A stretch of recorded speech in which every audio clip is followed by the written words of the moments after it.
नमस्कार प्यारे दोस्तों और अभिभावकों। ये जो फार्म है अभी निकला हुआ है, आप सामने देख रहे हैं। ये फार्म जो है उन बच्चों के लिए है जो कक्षा 2 से 9 तक के बच्चे इस समय अपना रजिस्ट्रेशन केंद्रीय विद्यालय उन्नाव में कराना चाह रहे हैं।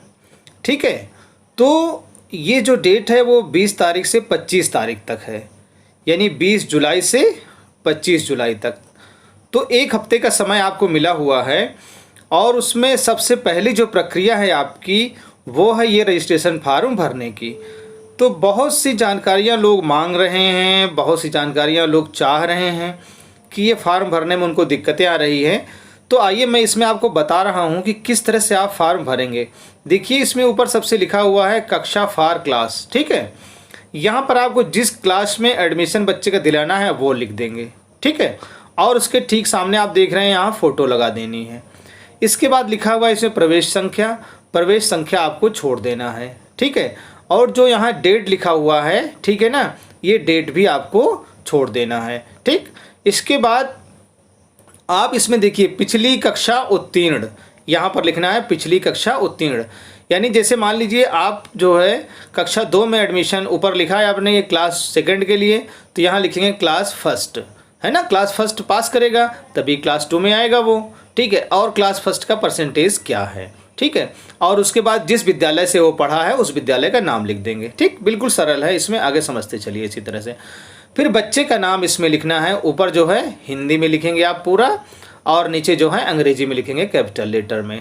ठीक, अब उसके बाद इसमें देखिए सेकंड पॉइंट में लिंग लिखा है पुरुष या स्त्री है या तृतीय लिंग, तो इसमें जो भी है उसमें आप टिक कर देंगे। ठीक, और इसके बाद जन्मतिथि है, तो जन्मतिथि जितनी भी है वो आप लिख देंगे। पहले ईयर है, उसके बाद मंथ है, उसके बाद डे है, इसको आप ध्यान से लिखेंगे। ठीक,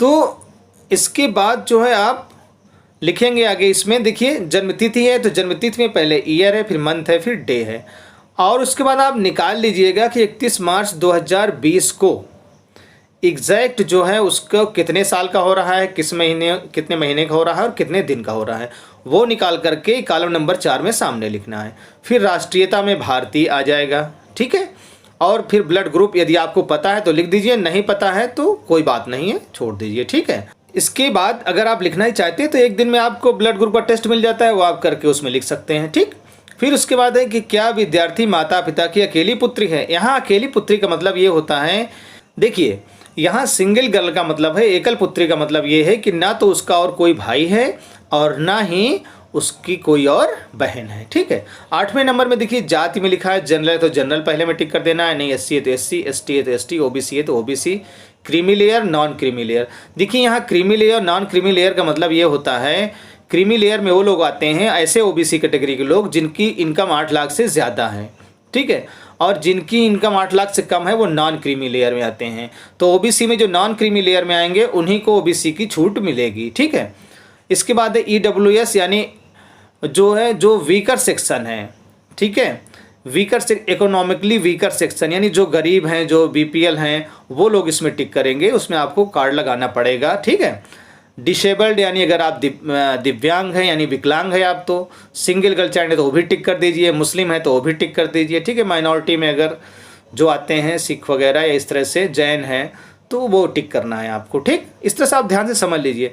फिर छात्र का आधार कार्ड नंबर आपको यहाँ पे लिखना है। ठीक, उसके बाद माता पिता का ब्यौरा आ गया। अब इसमें सबसे पहले माता पिता का नाम लिखेंगे, अगर जो काम कर रही हैं वो कहीं नौकरी कर रही हैं तो नाम लिख दीजिए, नहीं है तो आप गृहिणी लिख दीजिए।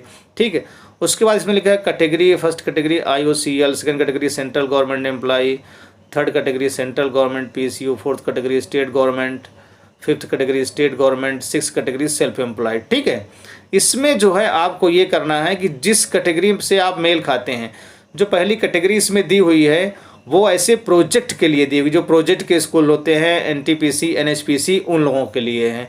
ठीक है, तो इसको आप छोड़ देंगे।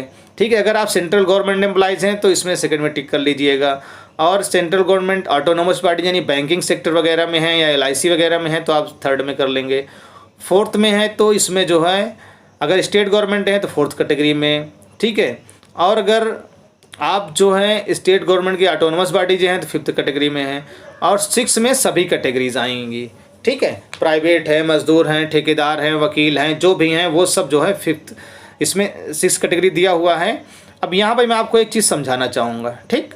इसी तरह से पिताजी की डिटेल भरनी है, ठीक है। इस कैटेगरी के बारे में मैं आपको विशेष रूप से ये बताना चाहूँगा। देखिए, आप यहाँ पर जहाँ भी जिस भी श्रेणी में आते हैं, अगर आप सेंट्रल गवर्नमेंट के हैं तो आप वहाँ सेंट्रल गवर्नमेंट टिक करिए, ठीक है।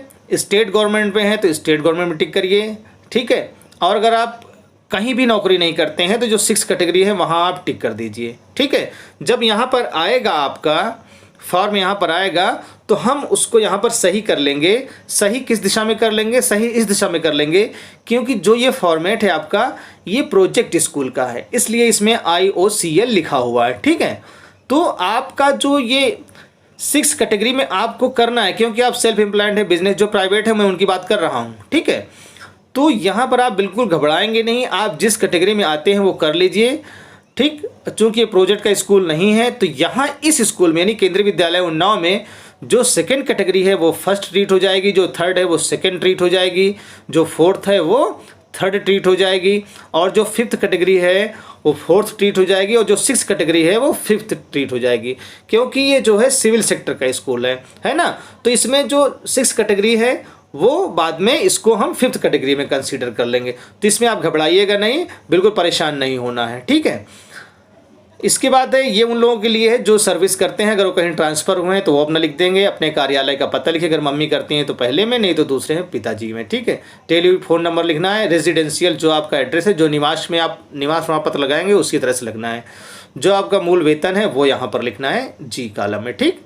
फिर इसके बाद देखिए, ये ध्यान से पढ़ लीजिए, इसमें लिखा हुआ कि मैं ये ठीक है, इसमें नाम लिखना है अभिभावक का, उसके बाद बच्चे का नाम लिखना है, जो ही कक्षा में प्रवेश हुई तो मेरे द्वारा प्रस्तुत सभी विवरण मेरे ज्ञान के सर्वोत्तम के लिए सही है और मैं स्कूल के नियमों का पालन करूंगा, मेरे द्वारा प्रस्तुत सभी दस्तावेज वास्तविक हैं, मैं पूरी तरह से समझता हूं कि यदि कोई विवरण प्रमाण पत्र वास्तविक नहीं पाया जाता है तो बिना किसी जानकारी के प्रवेश रद्द कर दिया जाएगा। ये अभिभावक को यहाँ पर लिखना है और उसके बाद साइन करना है, ठीक है। माता या पिता, ठीक है, माता पिता के हस्ताक्षर, दोनों लोगों के हस्ताक्षर करने हैं। और अगर मान लीजिए कोई बाहर है, कोई ऐसा भी हो सकता है कि भाई पिताजी बाहर सर्विस कर रहे हैं वो, तो उसे माता कर सकती हैं, माता नहीं है तो पिता कर सकते हैं, कोई दिक्कत की बात नहीं है। यहाँ आपको डेट डाल देनी है, ठीक है ना। मैंने ऊपर आपको बताया था, ऊपर जो है वहाँ पे डेट नहीं डालनी, क्योंकि वहाँ जिस दिन आप फॉर्म जमा करेंगे वो डेट पड़ेगी, यहाँ पर जिस दिन आप सबमिट करेंगे वो। फिर आता है 14 नंबर, ठीक है। 14 नंबर पे आप संलग्न दस्तावेजों की सूची, जैसे माता पिता की पोस्टिंग ऑर्डर, यानी जो नौकरी करते हैं उनकी अगर है तो ठीक है, अगर आप प्राइवेट है तो नहीं कर दीजिए, ठीक है। फिर उसके बाद इसके पहले की मार्कशीट जो है, जैसे मान लीजिए आप क्लास 2nd में एडमिशन कराना चाह रहे हैं तो जो है क्लास 1st की मार्कशीट इसमें लगा दीजिए, यस कर दीजिए, स्कैन कर लीजिएगा। अगर 3rd में कराना चाह रहे हैं तो 2nd की, 4th में कराना चाह रहे हैं 3rd की, 5th में कराना चाह रहे हैं तो 4th की, 6th में कराना चाह रहे हैं तो 5th की, ठीक।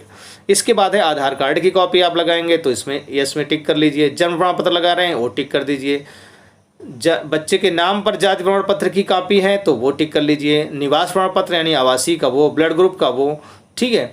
इसके अलावा अगर आप टीसी तो अभी नहीं लगानी है तो ये छोड़ दीजिएगा आप, ठीक है। और अन्य यदि कोई है, ठीक है, जैसे विकलांग वगैरह का है या सिंगल गर्ल चाइल्ड का है वो है, तो आप यहाँ हाथ से लिख करके ये यहाँ पे टिक कर सकते हैं कि हाँ, ठीक।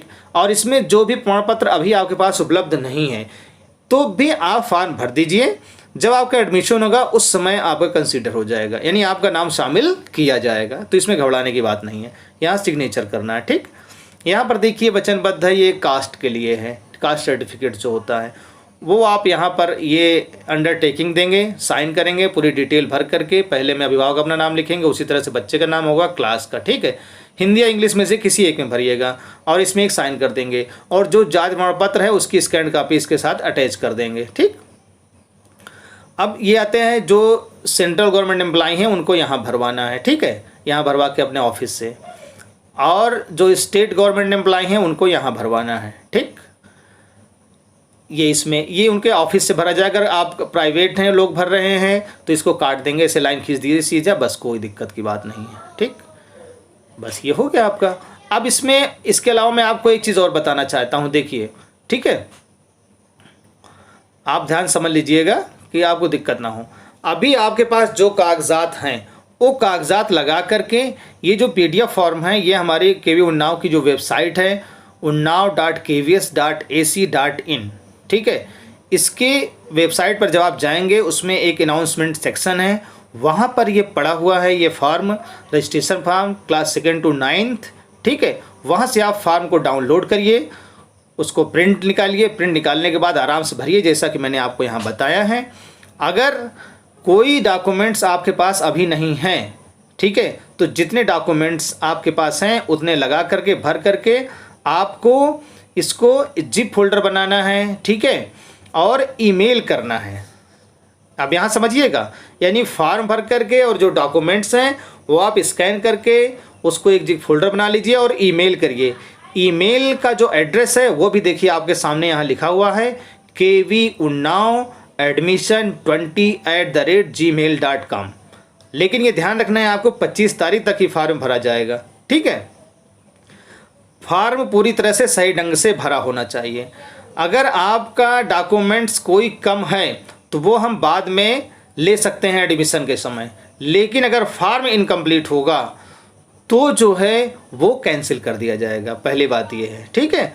दूसरी बात ये है कि मान लीजिए आप अभी जो जैसे सेंट्रल गवर्नमेंट एम्प्लॉई हैं या स्टेट गवर्नमेंट एम्प्लॉई है, वो अभी अपने ऑफिस नहीं पहुंच सकते हैं या किसी कारण से इस फॉर्म में हस्ताक्षर नहीं करा पाए हैं, तो वो जो है ऑफिस से स्कैन्ड कॉपी मंगवा लें, अपने हाथ का लिखा हुआ मंगवा लें कि एक प्रमाण पत्र के रूप में, कि इसी तरह से कि हाँ इस तरह से इन्होंने लिखा, ये प्रमाणित किया जाता है कि ये कर्मचारी हैं और यहाँ पर ये इस पद पर कार्यरत हैं, ठीक है, और इनके सेवा पंजिका के अनुसार इनका जो पारिवारिक विवरण है वो निम्न है, यानी जिसमें बच्चे की डिटेल होगी, नाम हो, डेट ऑफ बर्थ हो, ठीक है, पुत्र या पुत्री जो भी है। तो इस तरह से मांग करके स्कैन करके आप जो है हमारे विद्यालय की ईमेल आईडी पर भेजेंगे, ठीक है। और जिस आईडी का जो ईमेल आईडी है उसका क्या एड्रेस है, फिर से देख लीजिए यहाँ पर kvunnao20@gmail.com। तो मेरा ख्याल ये है कि अब आपको अच्छी तरह से ये बात समझ में आ गई होगी। किसी भी प्रकार से परेशान नहीं होना है, किसी भी प्रकार से दुविधा की स्थिति में नहीं आना है, ठीक है। Thank you very much. कि देखिए इस समय केंद्रीय विद्यालय उन्नाव में कक्षा 8 और 9 में कोई भी वैकेंसी नहीं है, इसलिए कक्षा 8 और 9 में कोई भी रजिस्ट्रेशन मान्य नहीं होगा।